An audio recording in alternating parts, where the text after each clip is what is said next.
आज हम पढ़ने जा रहे हैं बायोमोलिक्यूल्स। इसमें हम दो चीज़ें पढ़ेंगे, एक पढ़ेंगे कार्बोहाइड्रेट्स और दूसरा हम पढ़ेंगे न्यूक्लिक एसिड्स। तो हम स्टार्ट करते हैं कार्बोहाइड्रेट से। तो कार्बोहाइड्रेट्स को हम और एक नाम से जानते हैं जिसे कहते हैं सैकेराइड्स। इसका पहले का फॉर्मूला ओल्ड डेफिनेशन में इसे लिखते थे CxH2O। ये पॉलीहाइड्रोक्सी होते हैं, पॉलीहाइड्रोक्सी एल्डिहाइड्स और कीटोन्स, और they give such compound on hydrolysis. They contain C double bond O। अगर यहाँ पे H लगा और एक तरफ R लगा है तो ये एल्डिहाइड होता है, और अगर दोनों तरफ R लगा है तो इसे कीटोन बोलते हैं। एक ये ग्रुप होता है जो मैंने बताया था, एल्डिहाइड्स और कीटोन्स। और इसमें क्या होता है, OH ग्रुप। OH ग्रुप होता है, ये जॉइंट होते हैं बाई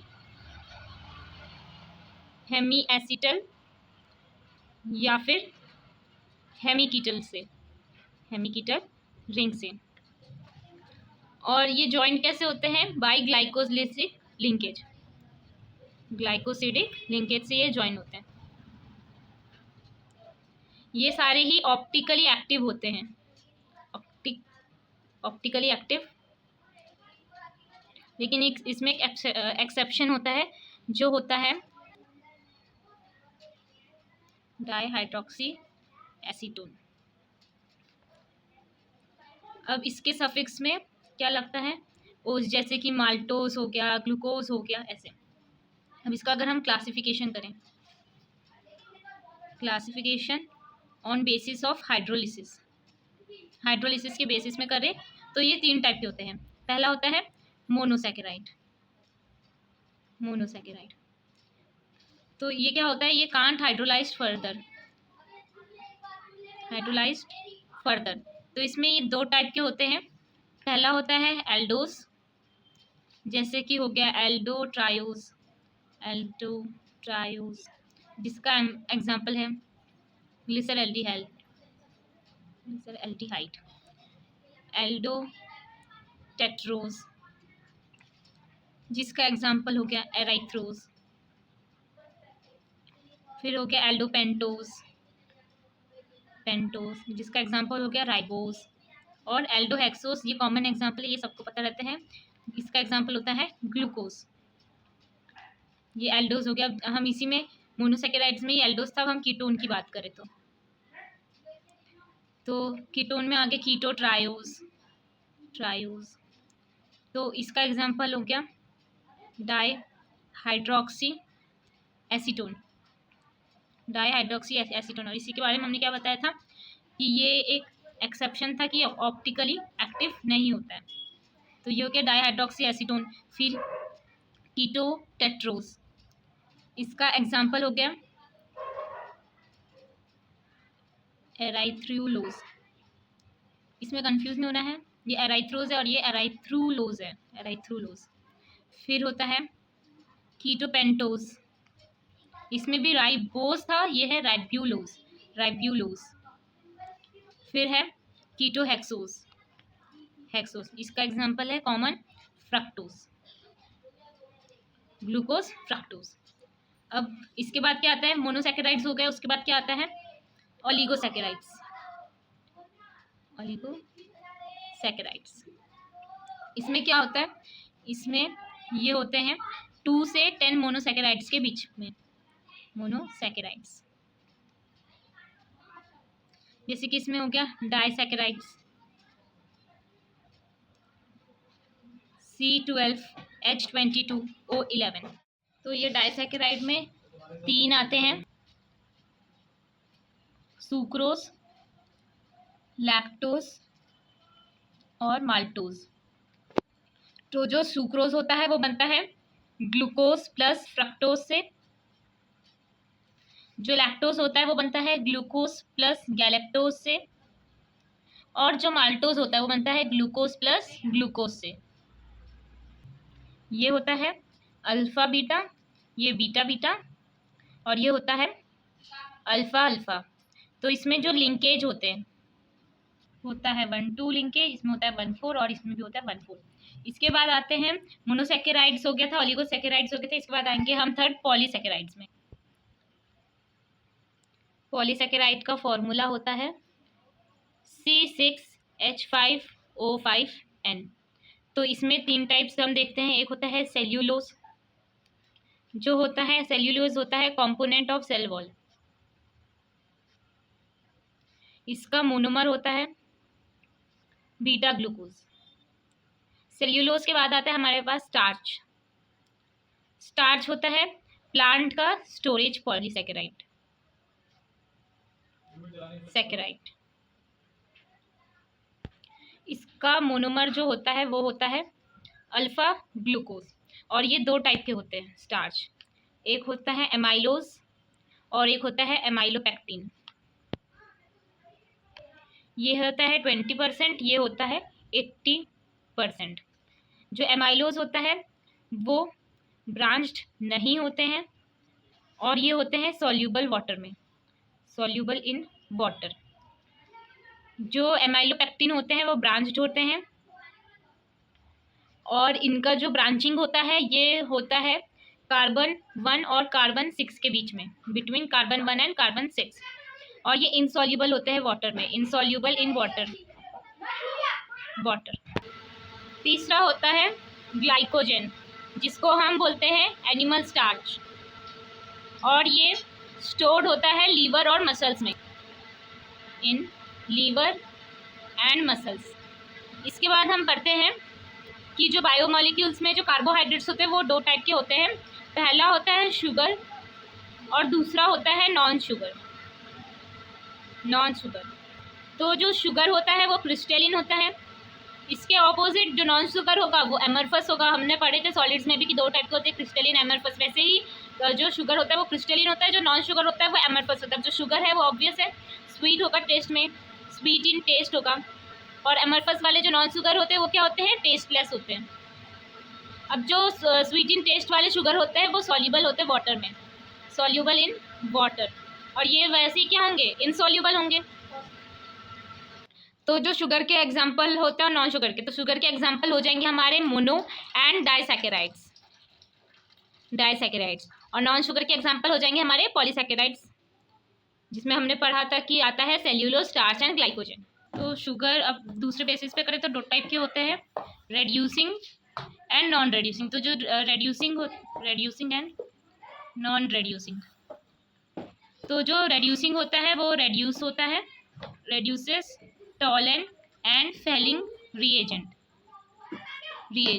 और जो नॉन रेड्यूसिंग होते हैं वो डोंट रेड्यूस, वो रेड्यूस ही नहीं करते हैं टॉलेंट और फेलिंग रिएजेंट को, डोंट रेड्यूस। अब जो रेड्यूसिंग होते हैं उसके भी एग्जाम्पल होते हैं हमारे मोनो एंड डाइसैकेराइड, और जो नहीं रेड्यूस होते हैं उनके एग्जाम्पल होते हैं पॉलीसैकेराइड्स। इसमें एक एक्सेप्शन होता है, एक्सेप्ट सुक्रोज, जो कि हमारा आता, क्योंकि जो ये सुक्रोज होता है ये डाइसैकेराइड होता है पर ये रेड्यूसिंग नहीं आता है। इसके बाद हम पढ़ेंगे ग्लूकोज के बारे में। तो हम सबको पता है ग्लूकोज का फॉर्मूला होता है C6H12O6।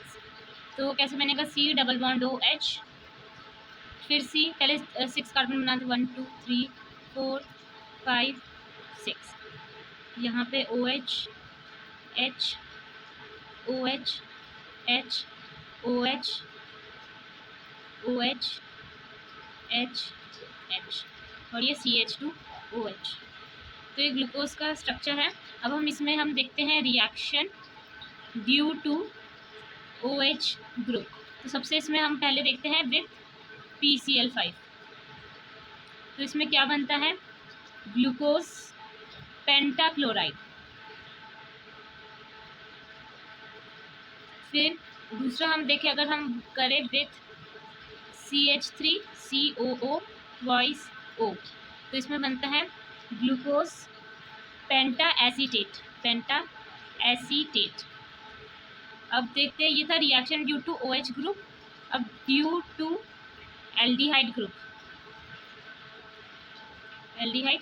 तो सबसे पहले देखते हैं विथ HCN। तो इसमें क्या होगा, साइनोहाइड्रिन, साइनोहाइड्रिन। फिर अगर हम करें विथ NH2OH तो इसमें बनेगा ऑक्साइन। फिर अगर हम करें NH2NHC6H5 से तो इसमें बनता है फिनाइल हाइड्राजोन, फिनाइल हाइड्राजोन। इसके बाद हम इसी के एक्सेस से करें, एक्सेस ऑफ NH2NHC6H5 तो इसमें दूसरा बनता है, नॉर्मल से करें तो फिनाइल हाइड्राजोन बनता है, और अगर हम एक्सेस वाले से करें तो हमारा बनता है ग्लूकोसाजोन, ग्लूकोसाजोन। ग्लूकोसाजोन एक येलो क्रिस्टलिन सॉलिड होता है, येलो क्रिस्टलिन सॉलिड। इसके बाद ऑक्सीडेशन, ये होता है Br2 को अगर हम वाटर के साथ करें तब होगा, टॉलिन एंड फेलिन रिएजेंट से होता है, जिसमें बनता है, इससे क्या बनेगा, ग्लूकोनिक एसिड, ग्लूकोनिक एसिड। अगर हम यही कंसनट्रेटेड HNO3 से करें तो ये बनेगा सैकेरिक एसिड, जिसको हम बोलते हैं ग्लूकेरिक। ये ग्लूकोनिक था, ये है ग्लूकेरिक एसिड। ये ऑक्सीडेशन हो गया। ऑक्सीडेशन के बाद आता है रिडक्शन। ये हम कर सकते हैं सोडियम मरकुरी से in the presence of NaBH4, तो इससे बनता है सॉर्बिटॉल। और अगर हम HI in the presence of red phosphorus से करें तो इससे बनता है हेक्सेन। ये तो एक वो है, क्या बोलते हैं, नॉर्मल सी चीज़ें एल्केन बनाने के प्रोसीजर में भी ये यूज़ होते हैं। इसके बाद ओपन चेन फेल क्यों होता है, मतलब ओपन चेन क्या क्या बताने में फेल होता है। Open chain fails to explain, एक तो होगा म्यूटा रोटेशन, म्यूटा रोटेशन। फिर ओपन चेन ये भी बताने में फेल हो जाती है कि एग्जिस्टेंस ऑफ एनोमर्स, जिसमें आता है alpha and beta D glucose. उसके बाद reaction with NaHSO3 and reaction with shift base. अब हम देखते हैं ring structure of glucose. Ring structure of glucose दो टाइप के होंगे, अल्फा और बीटा। तो सबसे पहले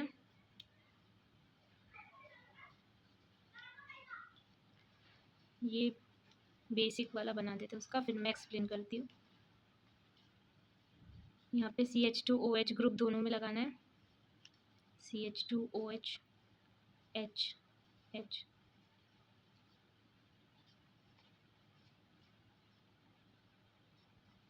अब यहाँ पे OH नहीं, यहाँ पे HOH और यहाँ पे OH H, ये मेन डिफरेंस होगा। बाकी सब सेम रहेंगे, HOH OH H H OH। वैसे ही सेम टू सेम यहाँ पर भी HOH OH H H OH सब सेम है, बट यहाँ पे ये H है और यहाँ पे ये OH है। तो इसीलिए जहाँ पर ऊपर H हो ऑक्सीजन के बाद, तो उसे हम बोलेंगे अल्फा D प्लस ग्लूकोपाइरानोस, पाइरानोस। जैसे ये है, ये जो स्ट्रक्चर है इसको हम बोलते हैं पाइरानोस। और वैसे ही फ्रक्टोज का जो होता है वो फ्यूरेन से लिया जाता है, इसलिए फ्यूरानोस भी बोलते हैं उसे। ये अल्फा हो गया जहाँ पर ऑक्सीजन के बाद तुरंत H है, जहाँ पे O के साथ OH है उसको हम बोलते हैं बीटा D प्लस ग्लूकोपाइरानोस, ग्लूकोपाइरानोस। ये शेप को पाइरानोस बोल रहे हैं। फ्रक्टोज का देख लेते हैं, फ्रक्टोज जिसको हम फ्यूरानोस बोल रहे थे, उसका पहले हम ओपन चेन स्ट्रक्चर देख लेते हैं। CH2OH C, इसमें भी 6 कार्बन रहते हैं, 1 2 3 4 5 1 2 3 4 5 6। ये यहाँ पर डिफरेंस आ गया। ग्लूकोज में क्या था, यहाँ पर OH था सेकेंड कार्बन पे, यहाँ पे क्या है, डबल बॉन्ड O। इसके बाद बाकी सब H OH, बाकी सब पूरा सेम रहेगा हमारे ग्लूकोज की तरह। यहाँ से आप रिलेट कर सकते हैं। थर्ड कार्बन पे क्या, HOH, फोर्थ कार्बन पे OH H, फिफ्थ कार्बन पे भी OH H और सिक्स कार्बन पे CH2OH। तो यहाँ पे भी 6 कार्बन, यहाँ पे भी 6 कार्बन, बट इसमें ऊपर भी C double bond O H है, यहाँ पर CH2OH है, और यहाँ पे सेकंड कार्बन पे डबल बॉन्ड O है, बल्कि यहाँ पर OH और H लगा है। अब इसका हम ये रिंग स्ट्रक्चर देख लेते हैं। यहीं पर रिंग स्ट्रक्चर, इसमें भी 2 बनेगा अल्फा बीटा वाला, बट यहाँ पे फ्यूरानोज शेप रहेगा ऐसा वाला ऑक्सीजन। इसका बेसिक बना लेते हैं, इसके बाद इसको बताएंगे। तो यहाँ पे रहेगा CH2OH और यहाँ पे OH। अब ये था अल्फा वाला, बीटा में क्या रहेगा, ऊपर OH रहेगा, नीचे CH2OH। जैसे यहाँ पर था ऊपर हाइड्रोजन, नीचे OH, वैसे ही यहाँ पर ऊपर CH2OH, नीचे OH। दोनों में OH नीचे रहेगा तो अल्फा और OH ऊपर रहेगा तो बीटा। फिर बाकी OH, H, H, OH, CH2OH और यहाँ पे H। वैसे ही बाकी सब सेम रहेगा, OH, H, H, OH, CH2OH और यहाँ पे H। तो इसको हम बोलेंगे अल्फा डी नेगेटिव। ग्लूकोज में लग रहा था positive, alpha D positive glucopyranose, इसमें क्या लगेगा, alpha D negative फ्रक्टोफ्यूरानोज। Fructo FF से याद रख सकते हैं, फ्रक्टोफ्यूरानोज। और यहाँ पर हो जाएगा बीटा डी, इसमें भी नेगेटिव, फ्रक्टोफ्यूरानोज, फ्रक्टोफ्यूरानोज। ये हो गया हमारा कार्बोहाइड्रेट का बात। इसके बाद हम आते हैं, अब हमारा नेक्स्ट है बायोमोलिक्यूल न्यूक्लिक एसिड्स। सबको पता है न्यूक्लिक एसिड्स 2 टाइप के रहते हैं, DNA deoxy ribonucleic acid and RNA ribonucleic acid. जो ये न्यूक्लिक एसिड रहते हैं वो बनते हैं पॉलीन्यूक्लियोटाइड से, जो कि एक साथ जुड़े रहते हैं फॉस्फोडाइस्टर लिंकेज से, फॉस्फोडाइस्टर लिंकेज। और ये कहाँ पर पाए जाते हैं, ये पाए जाते हैं हमारे सेल के न्यूक्लियस में, 2 टाइप के, RNA एंड DNA। अब न्यूक्लिक एसिड है तो वो किससे बनते हैं, न्यूक्लियोटाइड से, न्यूक्लियोटाइड। तो न्यूक्लियोटाइड में 3 चीज़ें पाई जाती है। सबसे पहले होते हैं नाइट्रोजनस बेसेस, जो कि 5 टाइप के होते हैं, adenine, guanine, cytosine, thymine and uracil. तो ये नाइट्रोजनस बेसेस होते हैं, जिसमें भी 2 टाइप्स होते हैं। न्यूक्लियोटाइड किससे बने, सबसे पहले नाइट्रोजनस बेस से, फिर फॉस्फेट और शुगर से। तो पहले नाइट्रोजनस बेस का वो देख लेते टाइप, प्यूरिन एंड पाइरिमिडाइन। तो प्यूरिन क्या होते हैं, हमेशा बाईसाइक्लिक रहते हैं, बाईसाइक्लिक। और जो पाइरिमिडाइन रहते हैं वो हमारे रहते हैं मोनोसाइक्लिक, मतलब इसमें 2 रिंग्स होंगी और इसमें 1 रिंग होगा। तो हमारे बाईसाइक्लिक में 2 आते हैं, एडेनिन एंड गुआनिन। और जो पाइरिमिडाइन होता है उसमें 3 आएंगे, इसमें आएंगे थाइमिन, साइटोसिन एंड यूरासिल। इसमें एक चीज़ है कि जो थाइमिन होता है वो सिर्फ DNA में पाया जाता है, और जो यूरासिल होता है वो सिर्फ और सिर्फ RNA में पाए जाते हैं। तो ये हो गया प्यूरिन और पाइरिमिडाइन का। इसके बाद होता है, इसमें एक नाइट्रोजनस बेस पाया जाता है, दूसरा पाया जाता है इसमें शुगर, और तीसरा पाया जाता है इसमें फॉस्फेट ग्रुप। तो अब शुगर भी 2 टाइप के रहते हैं, DNA और RNA के जो नाम पड़े हैं। शुगर का देखते हैं, शुगर। तो ये DNA में कैसे रहते हैं, DNA के लिए और RNA के लिए। तो ये DNA में रहते हैं बीटा D2 डीऑक्सीराइबोस, जैसे कि इसका नाम में ही है कि डीऑक्सीराइबो न्यूक्लिक एसिड। तो इसमें 2nd पोजीशन पे जो रहता है वो ऑक्सीजन नहीं रहता है। और RNA का क्या है, बीटा डी राइबोस। तो इसका फॉर्मूला होगा C5H10O5, और इसमें एक ऑक्सीजन कम है तो C5H10O4। ये हो गए थे न्यूक्लियोटाइड के बाद। न्यूक्लियोसाइड क्या होता है, न्यूक्लियोसाइड 2 चीज़ों से बनता है, नाइट्रोजनियस बेस प्लस शुगर। इसमें फॉस्फेट नहीं रहता, अगर फॉस्फेट जुड़ जाएगा तो वो न्यूक्लियोटाइड बन जाएगा। तो न्यूक्लियोटाइड क्या होगा, न्यूक्लियोटाइड हो जाएगा हमारा न्यूक्लियोसाइड प्लस फॉस्फेट। अब एक बेस पेयरिंग रूल होती है, बेस पेयरिंग रूल वो क्या होती है, जैसे हमारा ये DNA है तो उसमें यहाँ पे सारे बेसिस लगे रहते हैं, जैसे कि ये